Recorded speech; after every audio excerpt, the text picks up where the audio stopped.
ستړي ستړي زندګي دا سکون نشتا ترخې شپې دي هغه خوږ سباوون نشتا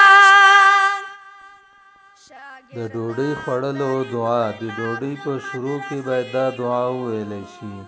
بسم الله علی برکت الله یو مضمون نشتا کله چې د ډوډۍ په اول کې دا دعا درنه هېره شي او د ډوډۍ په منځ کې در په یاد شي باید بیا دا دعا ووایو بسم الله فی اوله و آخره هجرانونه د یاران سره جدا دي کله چې ډوډۍ وخوړلی شي او د ډوډۍ په آخر کې باید دا دعا وویلی شي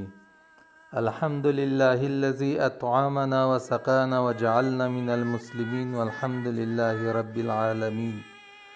او یا هم په بل حدیث شریف کې دا دعا راغلی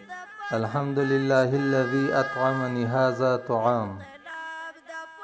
خدای باندې سپاره داسې ما